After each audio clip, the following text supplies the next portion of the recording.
اب ذرا میں چاہتا ہوں کہ بنی اسرائیل کی تاریخ کا ایک خاکہ ذہن میں جما لیں۔ 1400 قبل مسیح میں حضرت موسیٰ کو تورات ملی، تو 1400 قبل مسیح سے بنی اسرائیل ایک امت کی حیثیت سے ان کی تاریخ شروع ہوئی۔ حضرت موسیٰ کے زمانے میں جب تورات حاصل کرنے کے بعد پھر آپ آگے بڑھے فلسطین کی طرف، اور آپ نے بنی اسرائیل سے کہا کہ اب داخل ہو جاؤ اور جنگ کرو، جو لوگ یہاں ہیں انہیں یہاں سے نکالو، مشرکین ہیں، نہایت گمراہ قومیں یہاں آباد ہیں، یہاں سے نکالو، تاکہ یہ سرزمین جہاں تمہارے جد امجد ابراہیم رہتے تھے، یہ سرزمین جہاں تمہارے جد امجد اسحاق رہتے تھے، حضرت یعقوب رہتے تھے، اور جہاں سے وہ ہجرت کر کے مصر تشریف لے گئے تھے، تم دوبارہ وہ زمین حاصل کر لو۔ لیکن انہوں نے جنگ سے صاف انکار کر دیا۔ فَاذْهَبْ أَنْتَ وَرَبُّكَ فَقَاتِلَا إِنَّا هَاهُنَا قَاعِدُونَ، اے موسیٰ جاؤ، تم جاؤ، تمہارا رب جائے، تم جا کے جنگ کرو، وہ تو بڑے قوی الجثہ لوگ ہیں، بڑے خوخار لوگ ہیں، ہم ان سے جنگ کرنے کی پوزیشن میں نہیں ہیں، ہم تو یہاں بیٹھے ہیں۔ حضرت موسیٰ پر اس قدر شدید بیزاری طاری ہوئی، آپ نے اللہ کی جناب میں دعا کی، رب انی لا املک الا نفسی و اخی، پروردگار مجھے تو اختیار ہے تو اپنی جان پر اور اپنے بھائی ہارون کی جان پر۔ اور یہ پوری قوم انکار کیے بیٹھی ہے۔ 6 لاکھ میں سے صرف 2 افراد نکلے تھے، یوشع ابن نون جو بعد میں جانشین ہوئے حضرت موسیٰ کے اور نبی تھے، جوشوا کہتے ہیں بائبل میں انہیں، اور کالب بن یفنہ، یہ دو رسول، 2 ان کے یہ امتی، 4 آدمی۔ ظاہر بات ہے کہ وہ کیسے جنگ کرتے۔ تو حضرت موسیٰ کی دعا تھی کہ رب انی لا املک نفسی الا نفسی واخی فافرق بیننا و بین القوم الفاسقین، تو اے اللہ اب ہمارے اور ان فاسقوں کے درمیان علیحدگی کر دے، میں اب ان کے ساتھ نہیں رہنا چاہتا، ان ناہنجاروں کے ساتھ نہیں رہنا چاہتا۔ اللہ نے فرمایا نہیں موسیٰ، رہنا تو ہوگا تمہیں انہی کے ساتھ،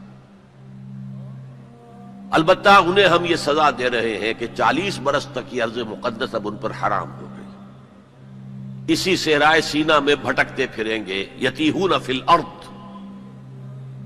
اسی سے اس سینا کے صحرا کو صحرائے تیہ کہا جاتا ہے، یتیہون فی الارض۔ اسی 40 سال کے دوران میں حضرت موسیٰ کا انتقال ہو گیا، حضرت ہارون کا انتقال ہو گیا، بلکہ یوں سمجھیے کہ تقریباً پوری نسل جو مصر سے نکل کر آئی تھی وہ فوت ہو گئی۔ اب ایک نئی نسل پیدا ہوئی صحرا میں، جو غلامی کا داغ اٹھائے ہوئے نہیں تھی، صحرا کی وسعتوں میں پیدا ہوئے۔ جیسے کہ اقبال کہتا ہے، فطرت کے مقاصد کی کرتا ہے نگہبانی، یا بندہ صحرائی یا مرد کوہستانی۔ شہری لوگوں کے اندر تو طرح طرح کی کمزوریاں آ جاتی ہیں، اخلاقی اعتبار سے بھی، بڑے بڑے شہر ان کے اندر جو بھی خرابیاں آتی ہیں وہ سب کو معلوم ہے۔ تو فطرت کے مقاصد کی کرتا ہے نگہبانی، یا بندہ صحرائی یا مرد کوہستانی۔ تو صحرا میں جو نسل پیدا ہوئی اب 40 سالوں میں، اور وہ جوان ہو گئی، اس نے پھر جوشوا یعنی حضرت یوشع ابن نون کی سرکردگی میں جہاد کیا، قتال کیا۔ جیریکو، اریحا اس کا نام تھا، آج کل آپ پڑھتے ہوں گے اخبارات میں، تو اسرائیل میں اور جو فلسطین کے شہروں میں جیریکو ایک مشہور شہر ہے، سب سے پہلے وہ فتح کیا، اس کے بعد پورا فلسطین فتح کر لیا۔ غلطی یہ کی کہ کوئی ایک مرکزی حکومت قائم نہیں کی، 12 قبیلوں نے 12 چھوٹی چھوٹی ریاستیں بنا لی۔ اب 12 ریاستیں ہوں گی تو آپس میں کھٹ پٹ بھی ہوگی، اختلافات بھی ہوں گے۔ جیسے ہمارے دور زوال میں ہندوستان میں جب مغلیہ سلطنت کا جو کنٹرول تھا وہ ڈھیلا پڑ گیا، تو اب ہر جگہ پر راجے ہیں، مہاراجے ہیں، نواب ہیں، لوکل لوگ کھڑے ہو گئے، اور ان پر کوئی کنٹرول اب مرکز کا نہیں رہا۔ پھر وہ آپس میں لڑتے بھی تھے، یہ آپس میں لڑتے بھی تھے، اور جو قریب کے مشرک قبائل تھے ان سے ایک دوسرے کے خلاف مدد بھی لیتے تھے، ان سے شادیاں بھی کی، ان سے خلا ملا بھی رکھا، مشرکانہ اوہام بھی پیدا ہو گئے، غلط رسومات بھی انہوں نے اپنے ان مشرک ہمسایوں سے سیکھ لی۔ تو پھر ان پر ایک سزا مسلط ہوئی اور جو آس پاس کے مشرک قبائل تھے انہوں نے انہیں فتح کر کے انہیں اپنے گھروں سے نکال دیا۔ 300 برس اس کیفیت میں گزرے ہیں۔ اس کے بعد جب ان کا حال یہ ہو گیا کہ اپنے گھروں سے نکال دیے گئے، ان کے بیٹوں کو روک لیا گیا غلام بنانے کے لیے، تو پھر انہوں نے وقت کے نبی سے کہا کہ ہمارے لیے ایک بادشاہ آپ معین کر دیں، سپہ سالار معین کر دیں کہ ہم اس کی قیادت میں قتال کریں۔ وہ واقعہ قرآن مجید میں سورہ بقرہ میں تفصیل سے ہے، میں اس کی تفصیل میں نہیں جانا چاہتا۔ بہرحال اس کے نتیجے میں حضرت طالوت، پھر حضرت داؤد، پھر حضرت سلیمان، یہ 100 برس ہیں جن میں ان کو کہنا چاہیے کہ ان کا پہلا سنہری دور، جسے میں کہہ رہا ہوں ان کی خلافت راشدہ، یعنی فرق نوٹ کیجئے، ہماری خلافت راشدہ دور نبوت سے متصل ہے، کوئی فصل نہیں ہے اس کے مابین، لیکن ان کی خلافت راشدہ میں 300 برس کا فصل ہے۔ دور نبوت حضرت موسیٰ علیہ السلام کا 300 سے بھی تقریباً 350 برس، وہ بھی شمار کر لیجئے، جو صحرائے تیہ میں بھٹکتے ہوئے گزرے۔ بہرحال یہ 100 سال ان کے بڑے شاندار تھے حضرت داؤد کی حکومت، اور حضرت سلیمان کی حکومت تو اس اعتبار سے پوری انسانی تاریخ میں یونیک ہے کہ ہوا پر بھی انہیں کنٹرول دے دیا گیا، جنات ان کے تسلط میں آ گئے، اور پرندوں اور جانوروں کی بولیاں بھی ان کو سکھا دی گئیں۔ اس قسم کی حکومت تو اللہ نے کسی اور کو کبھی دی ہی نہیں۔ لیکن پھر اب ان کا دور زوال شروع ہوا۔ حضرت سلیمان کے 2 بیٹوں کے درمیان سلطنت تقسیم ہو گئی، شمالی اسرائیل چھوٹی تھی اور بڑی یہودا، 2 حصوں میں تقسیم ہو گئی، اور ان میں سوال آیا اخلاقی، مذہبی، اعتقادی، عملی، دنیا پرستی، دولت پرستی، مشرکانہ اوہام، غلط رسوم۔ اس کے نتیجے میں پھر اللہ کے عذاب کا پہلا کوڑا جو ہے، بڑا کوڑا، وہ پڑا، اور وہ 2 حصوں میں آیا، نوٹ کر لیجئے۔ پہلے اشوریوں نے، سیریا کے رہنے والے اشوریوں نے حملہ کیا اور شمالی سلطنت اسرائیل کو تہس نہس کر دیا، ختم کر دیا۔ یہ ہوا ہے تقریباً 700 قبل مسیح۔ خلافت راشدہ ان کی ہے 1000 قبل مسیح سے لے کے 900 قبل مسیح تک، تو گویا کہ اس کے 200 برس کے بعد سلطنت اسرائیل ختم۔ سلطنت یہودا رہی، لیکن اس میں بھی وہ زوال جاری رہا، تو تقریباً 125 سال کے بعد پھر نیبوکڈ نظر کا جو حملہ آیا ہے، king of Babylonia, the Chaldean emperor, یہ علاقہ کلدانیہ کہلاتا ہے، اور یہی تو حضرت ابراہیم کا مولد ہے، جہاں ان کی ولادت ہوئی ہے، شہر ار، وہ اسی عراق میں ہے۔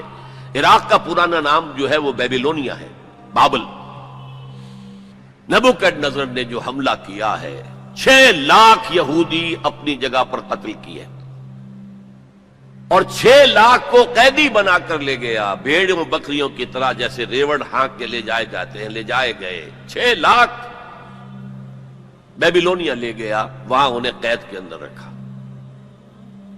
یہ ان کا پہلا بہت ہی بڑا جو ہے اللہ کے عذاب کا دور تھا۔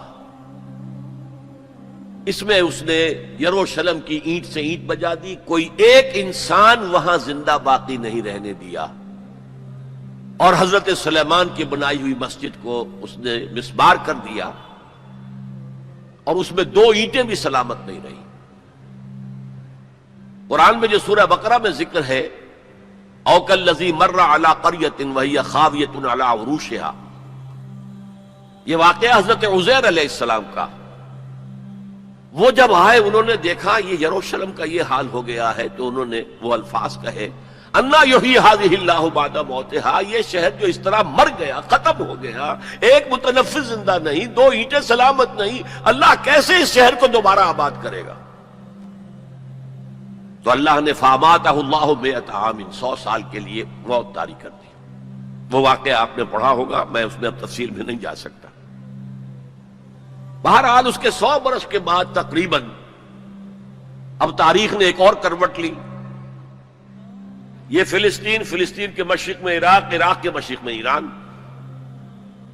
ایران میں ایک زبردست شہنشاہ جو ہے وہ سامنے آیا، کیخورس یا سائرس، جسے ذوالقرنین بھی کہتے، دو سینگوں والا، اس لیے کہ اس نے دو ملکوں کو جوڑ کر ایک سلطنت بنائی تھی، پارس اور مادہ، ان دونوں کو جوڑ کر ایک سلطنت بنائی، عظیم ایرانی سلطنت، جس کا 2500 سالہ جشن منایا تھا وہ جو شہنشاہ ایران تھا جو خواب دیکھ رہا تھا اسی اپنے دور کو واپس لانے کا۔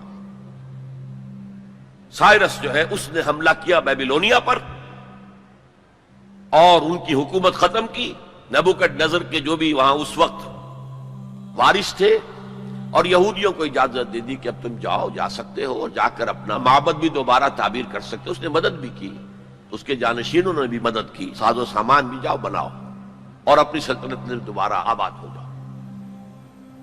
اس وقت حضرت عزیر علیہ السلام کی دعوت توبہ کی بنا، توبہ کرو توبہ کرو توبہ کرو، ریپینٹ ریپینٹ ریپینٹ، اصلاح کرو اپنے اعمال کی، اپنے عقائد کی، اور یہ دعوت مفید ہوئی اور ایک رینائسنس ہو گیا، احیاء ہو گیا بنی اسرائیل کے اندر، مذہبی، روحانی، اخلاقی اعتبار سے ایک احیاء ہو گیا۔ چنانچہ اللہ تعالیٰ نے اب ان کی مدد کی، ان کو مال بھی دیے، ان کو اولاد بھی دی، ان کی تعداد بھی بہت بڑھ گئی، اور اب پھر 100 سالہ ان کا دور آیا ہے جو بہت عظمت کا ہے۔ ثم رددنا لكم الكرة عليهم وامددناكم باموال وبنين وجعلناكم اكثر نفيرا۔ اس کو کہتے ہیں تاریخ میں مکابی امپائر۔ زمینی رقبے کے اعتبار سے یہ حضرت سلیمان کی سلطنت سے بھی بڑی تھی، اگرچہ میں ذکر کر چکا ہوں حضرت سلیمان کی حکومت کا کچھ اور ہی معاملہ تھا، وہ تو کسی اور کا ہوا ہی نہیں، لیکن زمینی رقبہ مکابی سلطنت کا حضرت سلیمان کی سلطنت سے بھی بڑا تھا۔ لیکن اس کے بعد پھر وہی ہوا، پھر وہی زوال، پھر اسی طریقے سے مشرکانہ اوہام عقائد کے اندر گھس گئے، بدعات، رسومات نئی سے نئی، اپنے آس پاس کے اڑوس پڑوس کے لوگوں سے چیزیں سیکھ کر اپنے اندر داخل کرنا، دنیا پرستی، شہوت پرستی، پھر ان کے اوپر عذاب کے کوڑے برسے۔ یہ ہے وَإِذَا جَاءَ وَعْدُ الْآخِرَةِ بَعَثْنَا عَلَيْكُمْ عِبَادًا لَنَا أُولِي بَأْسٍ شَدِيدٍ لِيَسُوءُوا وُجُوهَكُمْ وَلِيَدْخُلُوا الْمَسْجِدَ كَمَا دَخَلُوهُ أَوَّلَ مَرَّةٍ۔ یہ مکابی سلطنت کے دور میں وہ ہیکل سلیمانی یا مسجد اقصی حضرت سلیمان کی دوبارہ تعمیر کر دی گئی تھی، اسے وہ کہتے ہیں سیکنڈ ٹیمپل۔ لیکن ان پر اب جو آئے کوڑے وہ یورپ سے آئے، پہلے گریکس آئے، Alexander the Great and Seleucus, ان کی حکومت ان پر قائم رہی، انہوں نے روندا پاؤں تلے ان کو۔ پھر رومنز آ گئے، رومنز نے فتح کیا علاقہ، انہوں نے اس طرح کا نظام قائم کیا، براہ راست حکومت اپنی نہیں رکھی جیسے ہمارے ہاں ہوتا تھا انگریز کے دور میں، راجواڑے اور نوابوں کا علاقہ، نواب بیٹھے ہوئے لیکن اوپر ریزیڈنٹ ایک بیٹھا ہوا ہے، اصل پالیسی اس کے ہاتھ میں ہوتی تھی، اصل میں تو انگریز کی حکومت تھی، لیکن دکھاوے کے لیے راجہ، مہاراجہ اور نواب تھے۔ اس طرح وہ یہودی حکومت انہوں نے قائم رکھی وہاں، لیکن اصل طاقت اپنے ہاتھ میں رکھی۔ تو کچھ یہودی بار بار بغاوتیں کرتے رہے، وہ چاہتے تھے کہ رومن سے ہم خلاصی حاصل کریں، اور ان کو دبایا بھی جاتا رہا۔ اسی دور میں حضرت مسیح کی ولادت ہوئی، اسی دور میں پھر انہوں نے اپنی دعوت پیش کی، اسی دور میں پھر ان کے بڑے بڑے جو صوفیاء تھے، فقہاء تھے، مفتی حضرات تھے، انہوں نے حضرت مسیح کو کافر اور مرتد واجب القتل قرار دیا، اور اپنے بس پڑتے انہیں سولی پر چڑھوا کے دم لیا، اگرچہ اللہ نے جو کچھ کیا وہ بالکل مختلف ہے، انہیں سولی پر چڑھنے ہی نہیں دیا، ولیکن شبہ لہم، ایک اور شخص کی شباہت بنا دی گئی حضرت عیسیٰ کی سی، اور وہ ہے جو سولی چڑھا اور گرفتار ہوا۔ اور انجیل برنباس سے معلوم ہوتا ہے، ہمارے پاس اس کا کوئی سورس نہیں تھی، ہمارے کسی مفسر نے، کسی محدث نے حضور سے بھی نقل نہیں کیا، لہذا ہمیں یہ تو معلوم تھا، یہ تو ہمارا عقیدہ ہے کہ حضرت مسیح سولی نہیں چڑھے، وہ قتل نہیں ہوئے، ما قتلوہ وما صلبوہ ولکن شبہ لہم، لیکن کیسے شبہ کیا، کس کو مشابہ بنایا، کون سولی چڑھا، ہمیں معلوم نہیں تھا۔ یہ تو پوپ کی لائبریری سے نکلی ہے انجیل برناباس، ایونجیلیم برنابے، اس نے واضح کیا ہے کہ جس حواری نے دھوکہ دیا تھا یا غداری کی تھی،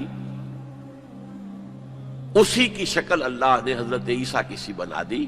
اور حضرت عیسیٰ کو جب وہ سپاہی پکڑنے کے لیے آئے تو جس کوٹھڑی میں وہ بیٹھے ہوئے تھے، باغ کے اندر وہ پوش تھے، اس کی چھت پھٹی، 4 فرشتے نازل ہوئے اور حضرت عیسیٰ کو لے گئے، اور اس شخص کی شکل حضرت عیسیٰ کی بنا دی گئی. وہ پکڑا گیا اور وہ سولی چڑھا، واللہ عالم. لیکن یہ قرین قیاس ہے بہت. بہرحال اس کے بعد بھی ان کا زوال باقی رہا. انہوں نے حضرت عیسیٰ کو تو رد کر دیا، انہیں ولد الزنا قرار دیا، حضرت مریم پر تہمت لگائی، بہتان عظیمہ قرآن کہتا ہے، مریم پر بہتان عظیم. اس کے بعد سن 70 عیسوی میں، یعنی حضرت مسیح کے رفع سماوی کے تقریباً 40 برس بعد، پھر ان زیلوٹس نے، یہ جو بار بار بغاوت کرتے تھے یہودیوں میں سے، انہیں زیلوٹس کہا جاتا ہے، بڑے جوشیلے لوگ، انہوں نے ایک بڑی بغاوت کی. تو ایک جو جرنیل تھا رومن، ٹائٹس، تیتوس کہتے ہیں اسے عربی میں، تیتوس، توئے یہ توئے واو سین، ٹائٹس، اس نے پھر جو کرش کیا ہے اس ریبیلین کو، 1,33,000 یہودی ایک دن میں قتل کیا. Second temple again raze to the ground, کوئی اس کی ایک اینٹ بھی سلامت نہیں رہی، سوائے وہ ایک دیوار اس کی جو ہے باقی رہ گئی ہے، جسے یہ ویلنگ وال کہتے ہیں، اور وہاں جاتے ہیں اور ماتم کرتے ہیں اور روتے ہیں اور تورات پڑھتے ہیں. صرف وہ رہ گیا، باقی کچھ نہیں رہا. اور انہیں حکم دے دیا نکل جاؤ یہاں سے، فلسطین سے دفع ہو جاؤ، جہاں سینگ سمائے چلے جاؤ. یورپ میں چلے گئے، ایشیا کے ممالک میں چلے گئے، افریقہ کے ممالک میں چلے گئے، ایران میں آ گئے، ترکی میں آ گئے وغیرہ. یہاں سے ان کا ڈایاسپورا شروع ہوا کہ یہ اپنے وطن سے باہر نکال دیے گئے. ڈایاسپورا، دور انتشار. یہ دور انتشار ان کا جاری رہا جاری رہا جاری رہا جاری رہا جاری رہا تقریباً 1900 برس تک یا 1850 برس تک. اس کے بعد ان کے اندر زائنسٹ موومنٹ کھڑی ہوئی جو سیکولر تھی، ان کا مذہب سے کوئی تعلق نہیں تھا، بیشتر بینکرز تھے. انہوں نے زائنزم کی تحریک کو منظم کیا. 1897 میں انہوں نے protocols of the world Zionism وہ پاس کیے، اور اس کے بعد انہوں نے لابینگ جو کی ہے برطانیہ کی حکومت سے، تو اس سے بالفور ڈکلریشن لے لیا 1917 میں، جس سے انہیں واپس آ کر فلسطین میں آباد ہونے کا حق مل گیا. اس کے بعد 1948 میں ان کی ریاست امریکہ نے قائم کرا دی، یو این او کے تھرو اسرائیل قائم ہو گئی. 1967 میں اس نے اپنی حدود بڑھا لی، اور جو 1948 میں اسرائیل قائم ہوا تھا اس میں یروشلم کو 2 حصوں میں تقسیم کیا گیا تھا. مشرقی حصہ مسلمانوں کے پاس رہے گا، فلسطینیوں کے پاس، مغربی حصہ جو ہے وہ یہودیوں کے پاس رہے گا. اور مشرقی حصے ہی میں وہ ٹیمپل ماؤنٹ ہے جہاں کبھی ہوتا تھا ان کا معبد، وہ اسے چونکہ ٹیمپل کہتے ہیں اس لیے ٹیمپل ماؤنٹ، وہ پہاڑی جس کے اوپر کے وہ ٹیمپل تھا. اور وہاں مسلمانوں کے دور میں وہاں پر مسجد اقصی بن گئی، اور وہاں پر قبۃ الصخرہ، وہ چٹان جہاں سے حضور کا آسمانی سفر شروع ہوا تھا معراج کا، اس چٹان پر عبد الملک بن مروان جو بنو امیہ کا ایک بڑا خلیفہ تھا، بڑا بادشاہ تھا، اس نے یہ ڈوم بنائی جو آج آپ کو نظر آتی ہے ٹی وی کے اندر، ڈوم آف دی راک. اب جو ان کا پروگرام ہے وہ میں پھر بعد میں عرض کروں گا مستقبل کے حوالے سے، لیکن یہ نوٹ کر لیجئے کہ اسی ڈایاسپورا کے دوران، ڈایاسپورا تو شروع ہو گیا سن 70 عیسوی میں، اس کے پورے 500 برس بعد ولادت ہوئی ہے حضور کی صلی اللہ علیہ وسلم، اور اسی عرصے کے دوران سن 300 عیسوی میں ایمپرر کانسٹنٹائن نے عیسائیت قبول کر لی، اور پورا جو ہے رومن امپائر عیسائی ہو گئی. تو حضور کے زمانے میں یروشلم پر قبضہ تھا عیسائیوں کا، ہیرکلیس ہرقل اس کی حکومت تھی. اور حضرت عمر کے زمانے میں جب فتح ہوا ہے یروشلم تو عیسائیوں نے ہینڈ اوور کیا ہے، وہ بھی